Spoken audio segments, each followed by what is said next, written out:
El dirigente campesino Elvio Benítez fue trasladado al penal de máxima seguridad de Emboscada tras ser imputado por tentativa de homicidio, invasión de inmueble y apología del delito. Todo esto con relación a aquel enfrentamiento, repasamos de hecho que las imágenes también de lo que en su momento se vivía en el mes de diciembre en la estancia Lucipar, en donde de hecho resultó también herido un policía. La medida fue dispuesta por fiscales de Santa Rosa de la Guaraú, luego de que el líder social se presentara voluntariamente ante la justicia el día de ayer.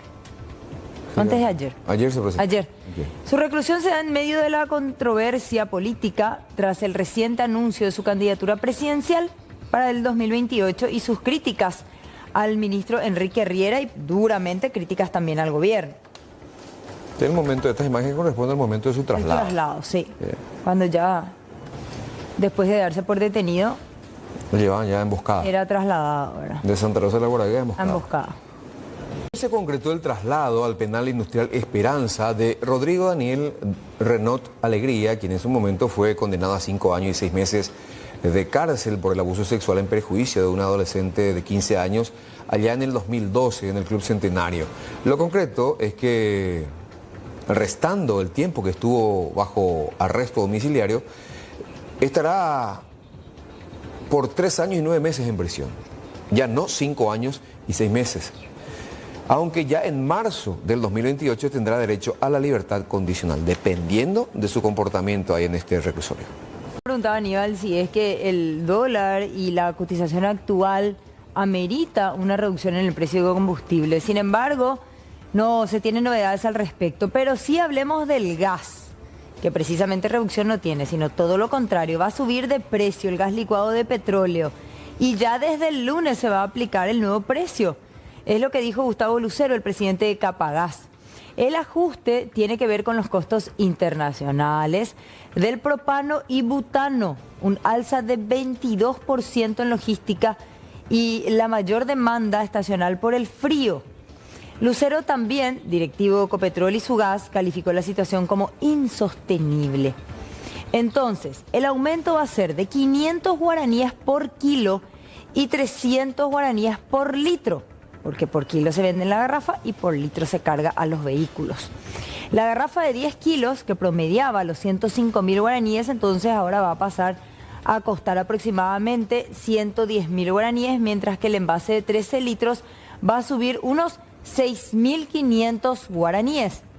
Los precios hasta el año pasado, más o menos en esta época, inicios del año pasado 2025, estaban bastante estables, pero los nuevos desafíos obligaron a este incremento. Así que a partir del lunes tenemos un nuevo golpe al bolsillo. Estamos hablando de la suba del gas licuado de petróleo. Y hablando justamente de eso, no del petróleo, pero sí del dólar, ahí tenemos en el grupo de noticias, Iván, el documento de la Cámara de Industrias Sustentables del Paraguay, que pide al BCP intervenir el mercado ante la sostenida caída del dólar, en torno ya a un 25% en lo que va de este último año. A ver, vamos a proyectar y darle lectura un poco. De acuerdo, dice, con nuestros análisis, el guaraní se ubica entre las monedas que más se han valorizado a nivel mundial en este periodo,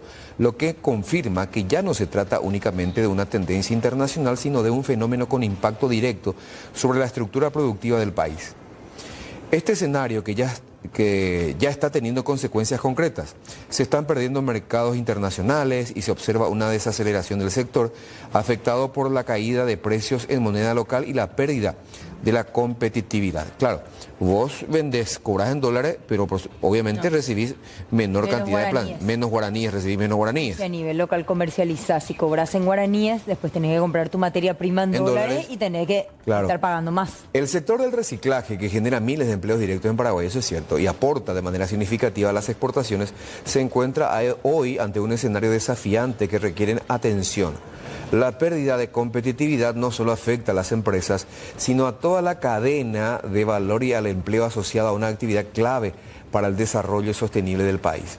Resulta fundamental que el Banco Central actúe con mayor intensidad en la administración del tipo de cambio, utilizando las herramientas disponibles para amortiguar la volatilidad y evitar desalineamientos que perjudiquen la competitividad del país. La Cámara de Industrias Sustentables del Paraguay pide al Banco Central que intervenga el mercado y de alguna manera pare esta caída diaria del tipo de cambio de la moneda norteamericana. Sí, corresponde la destitución por mal desempeño de la suspendida jueza de paz Analía Civils Miñarro.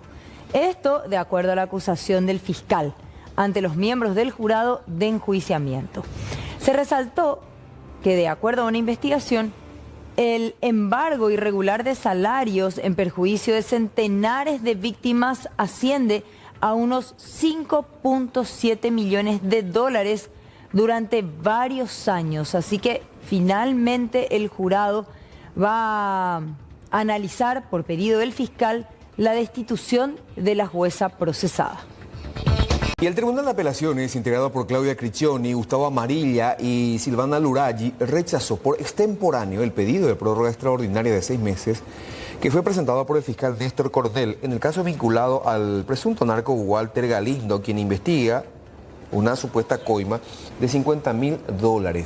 Con esta determinación, el Ministerio Público deberá presentar su requerimiento conclusivo antes del 18 de mayo contra la ex jueza Isabel Bracho, la fiscal Egidia Victoria Gómez y la actuaria Ruth Karina Ferreira, imputadas por cohecho pasivo agravado y frustración de la persecución penal en el marco de la causa conocida como Mercat. Y continúa, de hecho, que está en la etapa de pruebas documentales el enjuiciamiento público del exministro Arnaldo Yucio. La Fiscalía insistió ante el tribunal acerca del vínculo que habría tenido el político de la oposición con el señalado narcotraficante Marcos Vinicius Espíndola, cuando Yucio estaba al frente de la cartera de seguridad interna. Vamos a compartir detalles de lo que fue este trágico accidente, si es que se puede considerar así, ¿verdad? Porque realmente llama mucho la atención lo que se registró en el barrio San Blas de Saltos del Guairá. Gerardi Damián Sánchez Navarro, de 45 años, pero muy conocido en la zona como Lito y miembro de una familia pionera de la zona, falleció luego de recibir una descarga eléctrica mientras intentaba cambiar el motor de un portón eléctrico.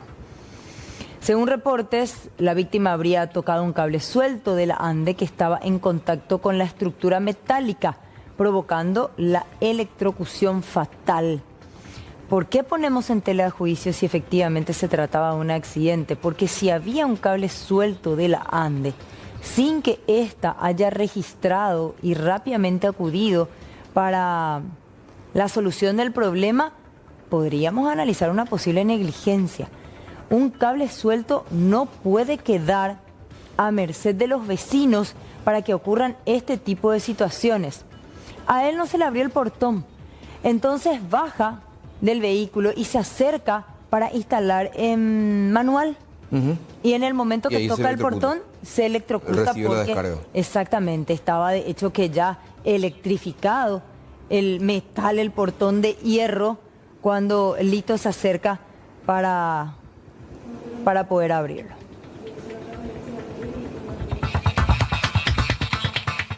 Ese género masculino, por lo que nos constituimos al lugar y constatamos, o sea, en verdad encontramos una persona ya atendida en la vereda, sería frente al portón, de una persona de sexo masculino sin aparente signo de vida, por lo que le comunicamos el hecho al fiscal de turno y al médico forense, como también al perito criminalística, quienes acudieron al lugar y pudieron determinar que efectivamente esta persona falleció electrocutado.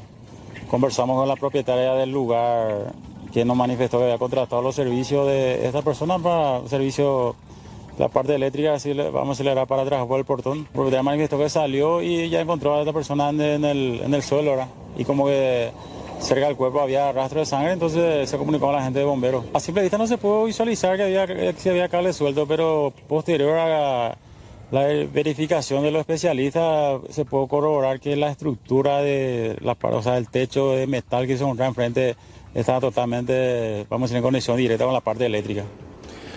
Hoy hubo 60.000 guaraníes. Tendría que aumentar el salario básico, el salario mínimo, si hoy se hace ese reajuste según lo que establece el sistema de reajustes. Por eso es que se insiste mucho, por sobre todo los sindicatos, los trabajadores, y también de parte del mismo Estado, de parte del mismo gobierno, porque son conscientes que este sistema de evaluación, de reajuste, no revela, no revela la realidad económica de la gente. Por eso es que se está trabajando en un nuevo sistema de fijación del aumento salarial. ¿Sabes qué pasa también, Aníbal? Que por supuesto que 60.000 guaraníes no tiene ningún impacto en una economía familiar, ¿verdad? Porque 60.000 guaraníes no te compras ni siquiera 1 kilo de carne más al mes, ¿verdad? Pero en realidad, ese título, 60.000 guaraníes, sería el aumento del salario mínimo. Dista un poco de la realidad. Si fuese hoy, lo que ahora se está haciendo es trabajar en el cambio del sistema de reajuste, de evaluación para el reajuste. Del mecanismo que se tiene ahora, este sería el monto. Pero acá le estamos diciendo a la gente que el mes entrante va a aumentar 60.000 guaraníes nada más el salario mínimo, pero cosa que no es. Tiene una barrera muy importante, que es la presión, la queja por parte del empresariado, de los industriales, de los gremios, que dan trabajo a sueldo mínimo, que en realidad, vamos a ser sinceros, muy poca es la población que gana sueldo mínimo. En Paraguay, o la gente gana menos del sueldo mínimo, que es ilegal, o gana muy poco más que el sueldo mínimo, pero para que espera, ya te digo, le afecte directamente a aquel que gana sueldo mínimo, ¿verdad? Te digo. ¿Cuántos son en este país los que ganan sueldo mínimo? A ver, hoy en día, 3.419.000 paraguayos forman parte de la fuerza laboral. Sí. ¿Significa esto? Está trabajando. Sí. Después, con relación a lo que dijiste, solo el 10%, Ahí está. solo el 10% de la fuerza de trabajo gana más de 3 salarios mínimos. El 10% de los 3.419.000. Sí, gana 9 millones de guaraníes. Gana 6 millones de guaraníes. 10% de la población gana 9 millones. 10% de la población. De la fuerza laboral, que son 3 millones y pico. Sí. ¿Después? Solo 300.000 paraguayos entre asalariados y jefes. Después, 470.000 trabajadores más o menos no llegan al salario mínimo. No llegan. No llegan al salario mínimo. Y tenemos 960.000 cuentapropistas, más ahí se opea, el que debe batallar, pelear día a día para llevar el sustento a su casa. Sí, que no tiene un sueldo fijo, ni mínimo ni máximo. O sea, pero ¿y cuánto? No me dijiste cuántos son los que ganan sueldo mínimo. ¿El 10% dice? No. No, perdón. Perdón. Aproximadamente 470.000 trabajadores no llegan al salario mínimo y estoy buscando... Sabes que no escuché hoy, pero no me quiero equivocar. Bueno, ¿cuál es el análisis que quiero hacer? Que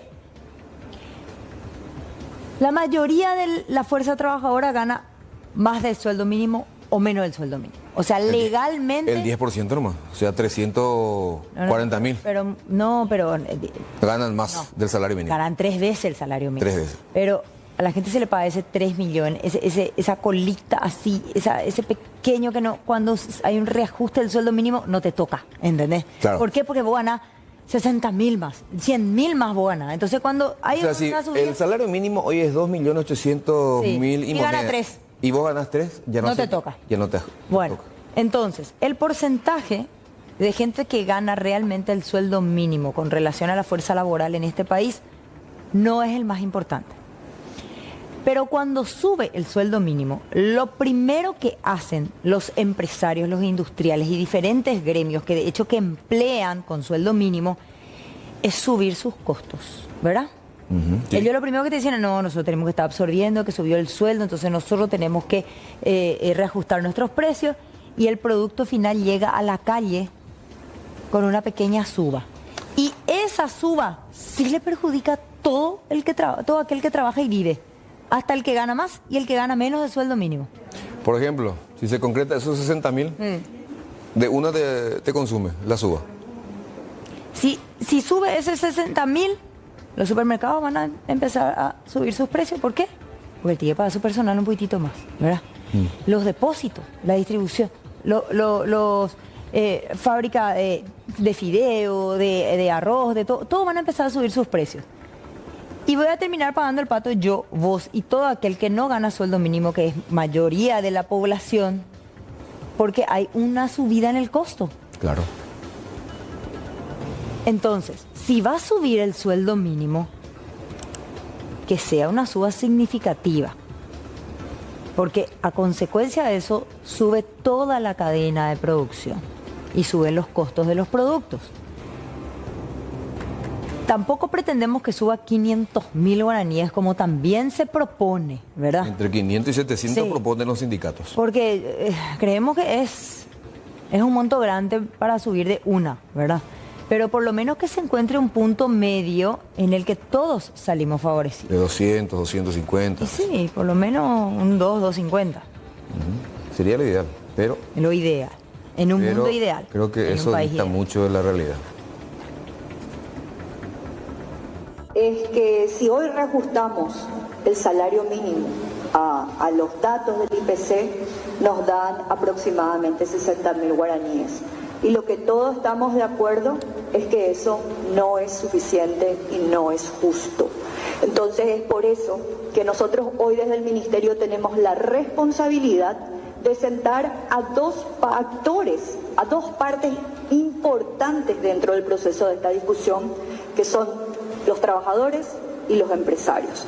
En cualquier país del mundo no solamente se toman índices macroeconómicos o fórmulas que se pueden aplicar directamente, sino que se discutan, se negocian y luego se llega a un acuerdo. No obstante, así como he mencionado anteriormente, el gobierno es esa tercera pata. El gobierno va a estar sentado ahí justamente para establecer, primeramente, todos los mecanismos de discusión. Segundo, vamos a traer a la mesa todos esos análisis que justamente se refiere qué está pasando con el crecimiento real del salario. ¿Crece realmente? ¿Qué ha pasado en la última década? Seguramente recuerdan este asalto que llamó mucho la atención por el modus operandi, por la manera en la que ingresaron, incluso burlando los mecanismos de seguridad con la que contaba esta playa de autos. Motorhouse. El 10 de abril fue el hecho sobre la avenida España. Bueno, ese vehículo que ven en pantalla pertenece a una mujer, o por lo menos ella figura como la propietaria. Padre e hijo fueron detenidos, ¿eh? Padre e hijo fueron detenidos ya. Con antelación. Sí. Creo que fue padre con antecedentes. Esta semana también. Bueno, y el vehículo que fue utilizado para el robo es lo que condujo a la detención finalmente. Tres entraron, ¿eh? La detención finalmente de Erika Adelaida Echeverría Emery, de 26 años. Ella cayó hoy. Acá mi informe me dice que se concreta la cuarta detención en el caso. Ella, Erika, padre, hijo, esta semana, y después evidentemente una cuarta persona. Creo que a los pocos días hubo una detención, a los pocos días, si mal no recuerdo. Y prácticamente se tiene cerrado entonces el caso, porque... Ella prestó su vehículo. O sea, ella dice que ella prestó su vehículo. Y puede ser, ¿por qué no? Y que sí, también puede ser. Pero se presume que eran 4. 3 se bajaron y 1 quedó al volante, ¿verdad? No es que ella está vinculada directamente con el robo como una partícipe. Pero sí, el vehículo utilizado para el robo estaba a su nombre. Efectivamente, el día de ayer a las 18 horas, personal de este departamento procedió a la detención de la ciudadana Erika Echeverría. La misma cuenta con orden de captura, ya conforme a la causa número 3266, con relación al hecho de hurto agravado ocurrido en el local de Motorhouse. Si bien ella no tiene una participación directa, la misma habría estado involucrada en el hecho con relación al vehículo utilizado en el hecho, ya que el vehículo sería una Ractis color blanco y el vehículo estaría a su nombre. El hecho en sí habría sido realizado por 4 sujetos a bordo de este vehículo, Toyota Ractis color blanco, que en hora de la madrugada se observa por imágenes de circuito cerrado que llega al lugar. Descienden 3 sujetos e ingresan al local de Motor House para realizar el hecho. Aún contamos con otras personas investigadas y más solicitudes de detenciones. Que no tuvo una participación directa, que ella no estaba tampoco al tanto con relación al vehículo. Que si bien es su vehículo, ella dejó estacionado y fueron sus familiares quienes utilizaron, según ella nos manifiesta. Y posterior al hecho del 20 de abril, pudimos constatar que la misma habría procedido a la venta del rodado. El vehículo se encuentra incautado, ya que a raíz de esa información fue que procedimos a constituirnos hasta la tienda de venta de vehículos, donde pudimos visualizar el rodado y solicitar una orden de incautación. La activista María Esther Roa fue condenada por difamación por parte de la jueza Mesalina Fernández. ¿Cuál es la pena aplicada a María Esther Roa? El pago de 100 días multa en razón de 2 jornales por día, pero con la suspensión de la ejecución de la pena. Deberá bajar la publicación y pedir disculpas al querellante, en este caso al abogado Guillermo Duarte Cacabelos. Porque a partir de hoy probablemente la gente va a tener miedo de hablar. Porque ese es el mensaje que nos deja la magistrada, que cuando hablamos, que cuando nos preocupamos, estamos cometiendo un ilícito. Eso no es así.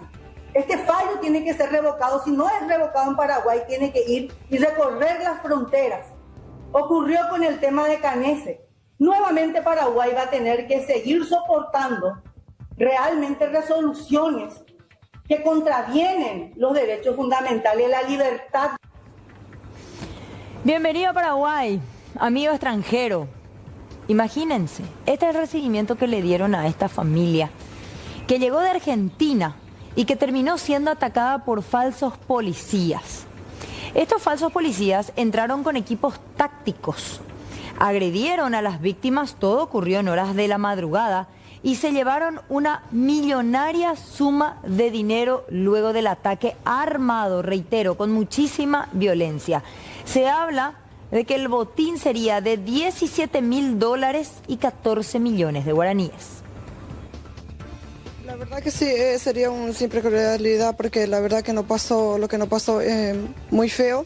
Y bueno, a las 2 menos cuarto de la madrugada nos entraron 3 hombres encapuchados, como tipo de policía vestidos, y nos robaron todo. Y bueno, también se asustó, tengo 2 nenas, también a uno le encañonaron, a la que tiene 18 años, y también a mi marido también le encañonaron hasta que se vayan. Y nos llevaron plata, $17.500 y 14 millones de guaraní, motos y 5 celulares. Entonces venimos de Buenos Aires hasta Asunción, y Asunción, mi hija, eso no quería estar. Entonces, ¿por la tranquilidad? Por la tranquilidad nos vinimos, pasamos por Encarnación para comprar un terreno, hacer una casita y para tener una vida mejor.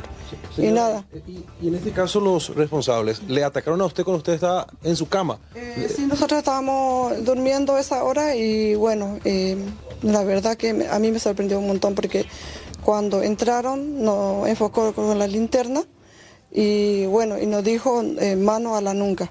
Y no nos dejaron mover en ningún momento. A mí en realidad no me hizo nada, pero a mi marido sí le encañonaron en todo momento. A mi marido le maniataron de pie a cabeza y también le puso arriba de cabeza una almohada para que no vea nada. ¿Le pegaron? Entonces, ¿le llegaron a pegar? No, de pegar no pegó, pero bueno, pasamos.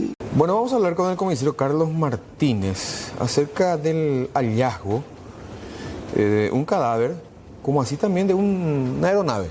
Una aeronave que se había registrado como desaparecía días atrás, pero no se tuvieron mayores datos. Comisario, ¿cómo le va? Gracias por atendernos.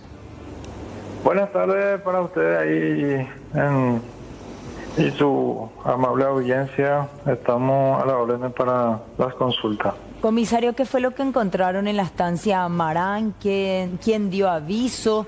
Por favor, todos los detalles que pueda proporcionarnos. Efectivamente se había manejado el lugar, esa estancia, pero es totalmente en otro lugar donde se encontró el resto de un helicóptero y una persona fallecida en este caso, ¿verdad? Al principio se dijo que era zona de Toropampa, pero en realidad el procedimiento se está haciendo en zona de Bahía Negra. Es un lugar denominado Cuatro Bocaí. Pero ya, queda ya distante, comisario, de Estancia Marán. Muy distante.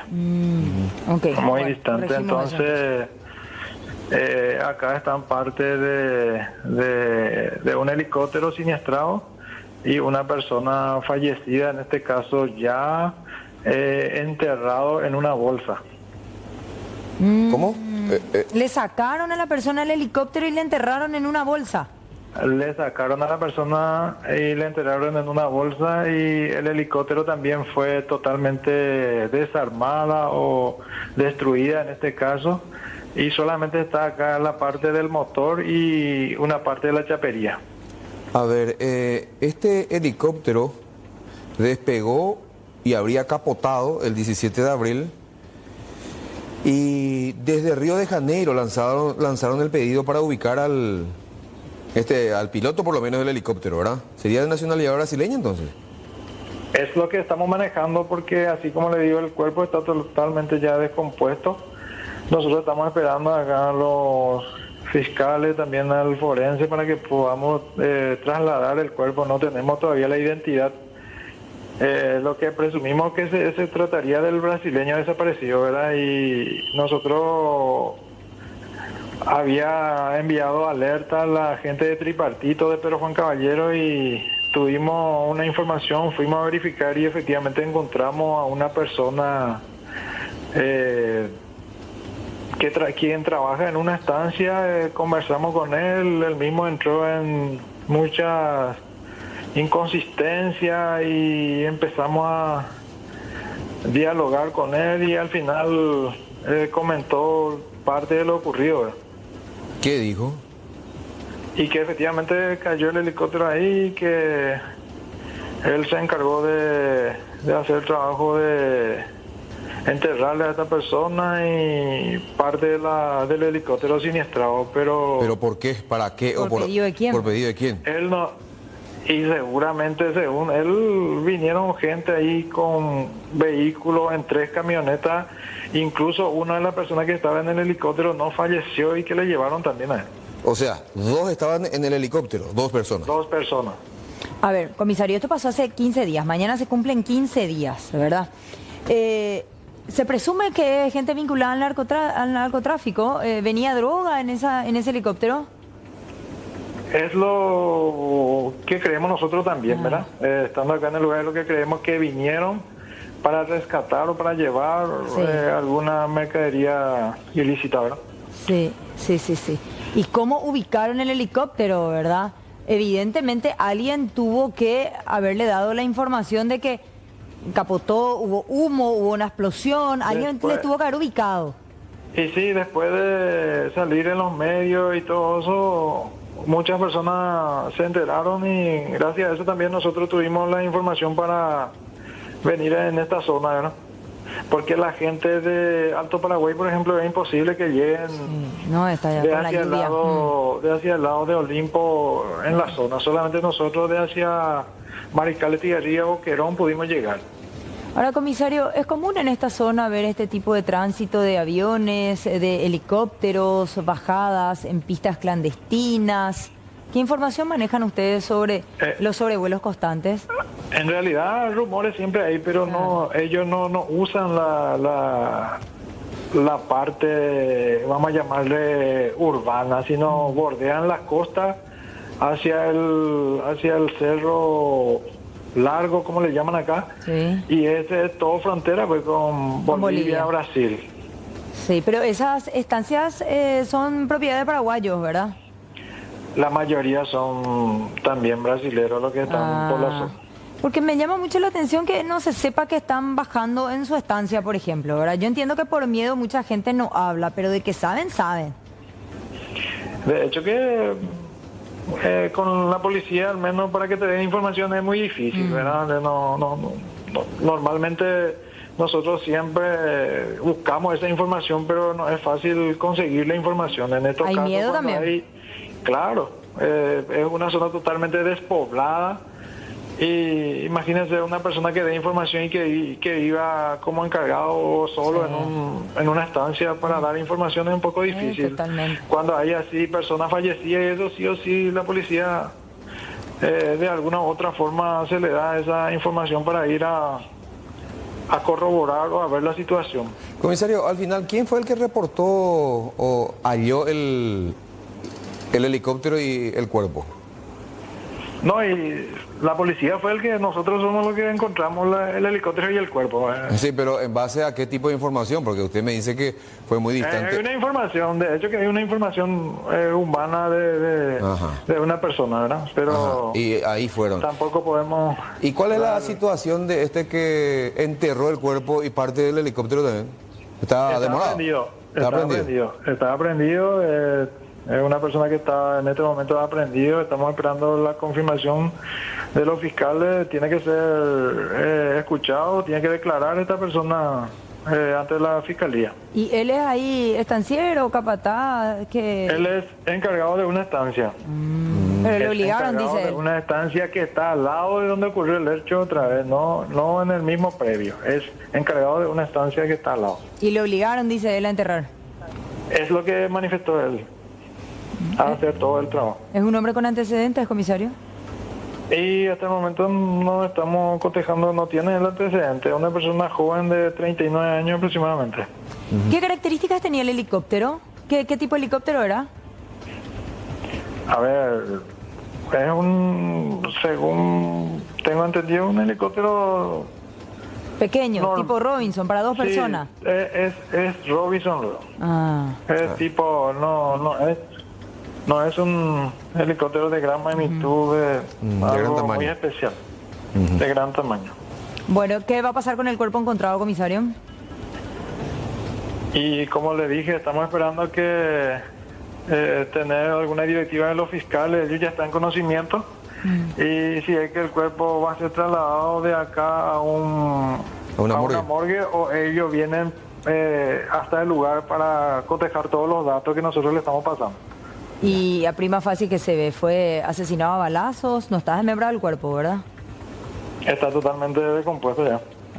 Ya. Yo creo que es importante que vaya a la morgue y que determine eso el forense. Perfecto. Porque a simple vista ya es un poco difícil para nosotros establecer, sí.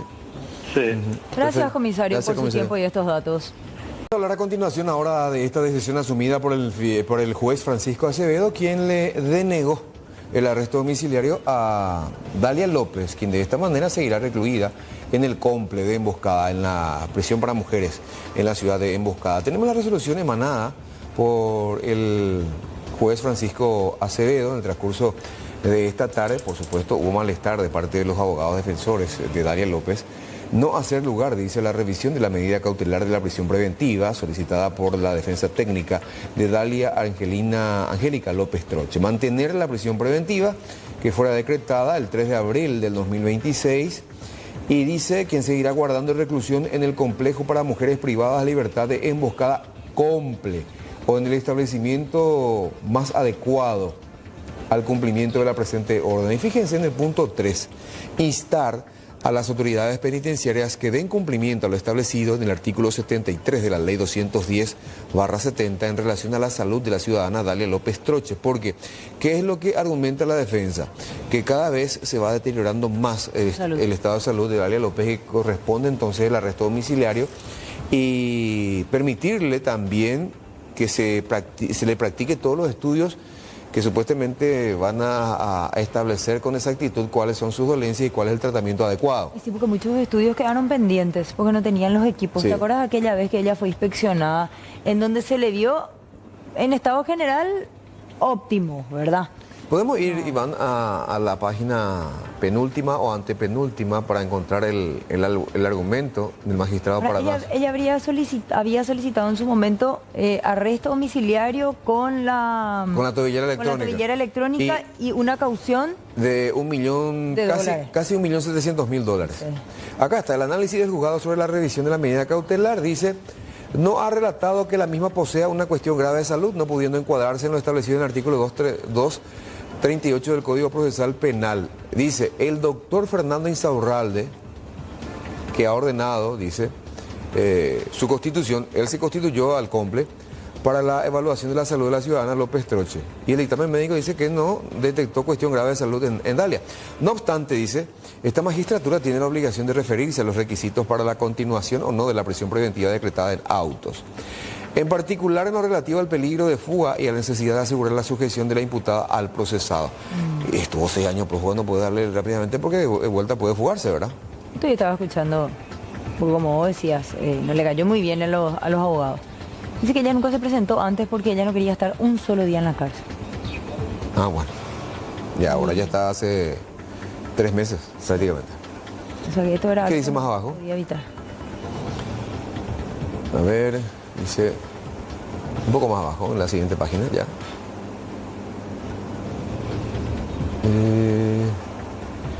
Continúan manteniéndose de forma invariable la existencia del hecho imputado, lo que de acuerdo a la norma procesal no ha logrado ser desvirtuado en autos. Y también dice que no se ha desvirtuado la conducta anterior y que ha prevalecido tanto tiempo, o sea, la rebeldía. Sí. ¿Y el peligro de fuga? Sí. Que es inminente también. En relación a las cauciones reales ofrecidas, se advierte que las mismas carecen de respaldo objetivo suficiente para ser consideradas idóneas. Sobre las cauciones reales presentadas es importante mencionar que tenemos 5 inmuebles que totalizan $1.672.000. Si bien es importante el monto que se presenta como fianza real, debemos referirnos que en lo que hace al inmueble finca tal, por un valor de $400.000 se ha presentado la contraseña de solicitud de condiciones de dominio, por lo que esta magistratura no puede saber si la misma se encuentra o no con algún tipo de gravamen. En cuanto a la utilización de tobillera electrónica ofrecida por la defensa, es importante mencionar que no se ha realizado el estudio de factibilidad que se requiere por parte de la ONDEC, que pertenece al Ministerio del Interior, para verificar sobre la procedencia o no de la aplicación de dicho aparato electrónico como dispositivo de monitoreo. Hay un sinnúmero de razones, ¿verdad?, de argumentación de parte del juez para denegarle el arresto domiciliario a Dalia López, que de esta manera va a seguir en la prisión de mujeres de Emboscada. Vecinos del barrio Ponada Encarnación están solicitando la instalación de un semáforo en la zona debido a la gran cantidad de accidentes viales que ocurre en este cruce. ¿Y por qué aumentó considerablemente el flujo vehicular en esa zona? Debido a la apertura hace tiempo atrás del Gran Hospital del Sur. Nosotros ya varios meses atrás hemos juntado firmas. En septiembre fue eso que empezamos a juntar las firmas, porque siempre hay accidentes aquí en este lugar y la verdad nosotros necesitamos, por de pronto así decirlo, semáforos para tratar de solucionar un poquito el problema de los accidentes. Porque el problema es para los accidentados y para los que accidentan también. Hay personas que mueren papá y mueren la mamá, y a veces mueren criaturas y así sucesivamente. Necesitamos una solución inmediata, si es posible, a las autoridades competentes, tal vez al Ministerio de Obras Públicas y a la gente que sí conocen de esta realidad. Después que vino acá al hospital, es mayor cantidad el tránsito sobre esta ruta, mucho más. Y eso dificultó acá la salida y la entrada a los vehículos. Bueno, y de Encarnación nos vamos hasta Concepción, en donde los vecinos y los, sobre todo, pacientes y familiares de pacientes del Hospital Regional de Concepción se tuvieron que hasta manifestar. ¿Por qué? Porque las condiciones de salubridad están en deplorable situación. Hay áreas como, por ejemplo, la de maternidad y traumatología, que son una vergüenza. La falta de limpieza diaria provocó una masiva presencia de moscas, poniendo en riesgo la recuperación de los enfermos. Imagínense, gente con heridas, zona de maternidad y las moscas dando vuelta por allí. La proliferación de estos insectos generan temor por posible contaminación. También hay muchos de ellos en áreas de recién nacidos, en áreas quirúrgicas. Por eso se exige una respuesta inmediata a las autoridades para garantizar un entorno digno, seguro, limpio. El director del hospital dijo que el problema obedece a la falta de personal. Ahora mismo tengo 2 personales de reposo, ¿verdad? Durante el día, vamos a decirle, nosotros tenemos personales en los servicios en general, ¿verdad? Llámese pediatría, maternidad, cirugía, con ginecología y así sobre la parte de quirófanos, para la parte de urgencias y la sala de clínica médica. Además, la salud pública. Todo esto que yo estuve enumerando, tenemos un limpiador. ¿Qué pasa cuando nosotros tenemos un reporte? Entonces tratamos de trabajar en conjunto con los que están aquí para que puedan ir cubriendo en esos servicios. Nosotros tenemos una disminución de hace rato justamente, ¿verdad? En donde nosotros estamos tratando de distribuir por todos los servicios. ¿Qué pasa cuando tenemos reposos por enfermedades, ¿verdad? Que tener en cuenta también que nuestros personales, la mayoría ya tienen sus edades. Entonces, cuando hay achaques dentro del proceso de una enfermedad aguda, que por fuera sea, como en estos casos que estamos teniendo, tenemos disminución. Entonces, lo que nosotros tratamos de hacer una reorganización de los personales que tenemos en este turno para poder llegar, ¿verdad? Trabajamos por brigadas en vista de que no estamos pudiendo distribuir de a uno los personales, trabajamos por brigadas en los servicios. Bueno, y con eso tratamos de paliar, ¿verdad? Y hoy continuó el juicio oral y público a la ex fiscal Ana Girala y a otros funcionarios de su unidad fiscal, como así también abogados particulares. En tal sentido, hoy la defensa de la ex fiscal Girala presentó sus alegatos finales, se llamó a un cuarto intermedio y posiblemente recién en 2 semanas estaría culminando este enjuiciamiento oral y público. Nosotros hemos hecho uso del derecho de presentación de alegatos finales, en donde hemos explicado al Tribunal de Sentencia un montón de cuestiones. Lo último que hemos manifestado son errores de procedimiento en que incurrió el Ministerio Público. Un detalle nomás, si me permitís. Por ejemplo, la imputación y la vigencia de un procedimiento de una persona que tiene fueros y que no se respetó las inmunidades como para poder desaforarle a una persona que refiere el artículo 328 del Código Procesal Penal. Eso fue lo último, pero anteriormente a eso nosotros hemos puesto énfasis en algunos aspectos y aprovechando el tiempo que me das voy a señalar lo siguiente. En primer lugar, la persona que presentó la denuncia es una persona de apellido Hermosilla.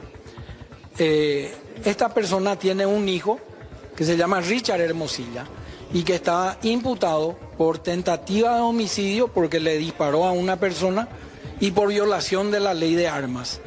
Estaba imputado por la fiscal Ana Girala y estaba privado de su libertad. Esta persona, cuando vino a declarar acá, se le preguntó si le conocía a la fiscal Ana Girala y dijo que no. Y no solamente que no le conocía, sino que además nunca de manera indirecta habló con ella, con ninguna persona, ni siquiera le identificaba. Entonces, en atención a esta situación, nosotros decimos de qué manera se puede alegar cohecho pasivo agravado si la persona víctima de esto supuestamente no ha referido acerca de la conversación que pudo haber tenido con ella. Y luego vienen los errores de la pericia. ¿Qué pericia? De la pericia de extracción de datos del teléfono, en donde se demostró que lo que se extrajo estaba totalmente diferente al informe inicial. Y una serie de errores que fuimos presentando y vamos a continuar ahora acerca de la atipicidad de la conducta y el desarrollo de... Dulce Patida. ¿Qué es esto? La creatividad de los contrabandistas ya no tiene límites, ¿verdad? Ahí está, fíjense. El ingenio en su máxima expresión para delinquir, Aníbal. La Receita Federal, brasileña por supuesto, en Foz de Iguazú, abrieron potes de dulce de leche y ¿qué es lo que encontraron? Ampollas de Tirce Patida. Mirá el dulce de leche, especial para la merienda a esta hora. Qué desperdicio. Sí. Pero mirá lo que tenía adentro, cómo contrabandeaban, cómo traficaban la Tirce en esta época de fiebre del producto adelgazante que vale una fortuna en el Brasil y que de cualquier forma van a meter al territorio, ¿no? ¿Y por qué la incautación? Mira, chiquititos. ¿Por qué la incautación? Es que no contaban con registro sanitario ni la documentación legal necesaria para su traslado o comercialización en Brasil. ¿El dulce de leche o la Tirce? La Tirce. En Brasil, la venta de sustancias de este tipo sin autorización es considerada un delito contra la salud pública. ¡Qué bárbaro! Mirá lo que es. ¿Cómo se trafica más que la misma droga. hoy en día en la zona fronteriza. ¿En serio me decís? Sí. ¿Cómo será que encontraron? Pero en serio, en serio. ¿Hace cuánto que uno no escucha? Pues mira, el frasco está lleno. Sí. ¿Hace cuánto que dejamos de reportar, por ejemplo? Yo creo que hace bastante tiempo. El decomiso de cargamentos de cocaína del lado brasileño. No. Celulares de alta gama y esto.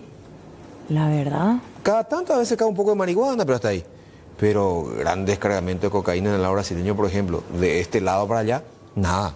Obviamente que si vos te pones a calcular la producción de la droga que hay en este país y la venta libre que conlleva al uso sin receta médica del medicamento, decís, ¿será que la población paraguaya usa tanto? No, se produce 10 veces más de lo que se usa.